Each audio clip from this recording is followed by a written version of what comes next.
Hello. Can I speak to Denise, please? This is she. Hey, Denise, how are you? This is Jubal from Brook and Jubal in the Morning. Okay. What's going on? I'm calling you because we recently got an email about you from somebody who listens to our show. I'm sorry. What's going on here? I don't understand. It's a segment we do on our show called the Second Date Update. Okay. John asked us to give you a call and find out what went wrong on your date, because I guess he's tried to get a hold of you a few times and you won't call him back. Okay. I'll tell you what John told us, because we talked to him, and he says he thinks that you're not calling him back because of a moment at the end of your date when he complained about the bill and like the manager had to come over, and he says he felt really stupid after that point. Oh, no, he lost me before that. Whoa. What did he do before that?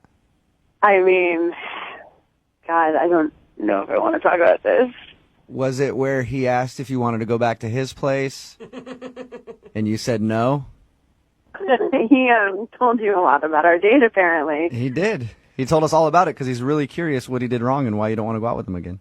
I wouldn't blame you if you didn't want to go out with him. I'd feel like an hour into the date and he's asking to go back to his apartment. It sounds like a booty call almost. I mean, I didn't even want to be there after the first 15 seconds of talking to him. What? You didn't like him that, Whoa. like that soon into the date? Yeah. That doesn't make any sense to me because you hung out with him for an hour or so still and had drinks with the guy. If you didn't want to be there at all, why didn't you leave earlier? I don't know. I guess I felt kind of stuck. Like I needed to keep going through with it. So you were looking forward to it, and then 15 seconds into the date, he turned you off. Yeah. So what happened? So I walked into the restaurant, and I had butterflies because I was excited to see him again. And he was already there. He had a table for us, and he had pulled out the chair for me. He told me I looked beautiful. He kissed me on the cheek. Oh, What that a monster. jerk. I Oh, know. gosh. Jeez. Wait.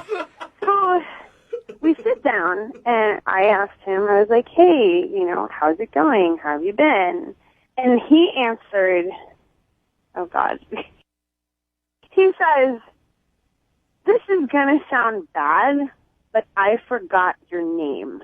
Oh, that's the worst. What are you doing? How did he not know your name? I mean, I don't know. We talked for like an hour, and I laughed. I thought he was kidding. Yeah. But he wasn't joking? No, he says, no, I'm serious. And he said, look how I saved you in my phone. And he showed me his phone. And he had saved me in his phone as hot girl from the club.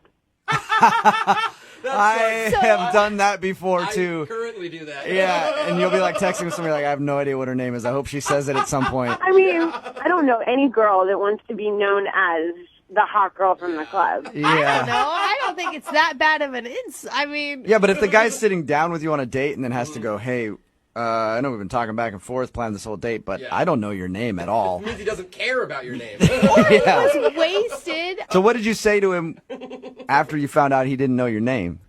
I don't know. I kind of felt a little, like, caught off guard. It's like, oh, okay, cool. Well, I'm Denise. I didn't know how to respond. I wanted him to be mad. Were you just like disappointed because you really had this crush on this guy and then he didn't even have enough energy to put into knowing your name? Yeah, I was really looking forward to this date, and then that's how it starts. And from then on, I was like, well, I guess I'll just order a bunch of drinks and have him pay for it. Yeah. Smart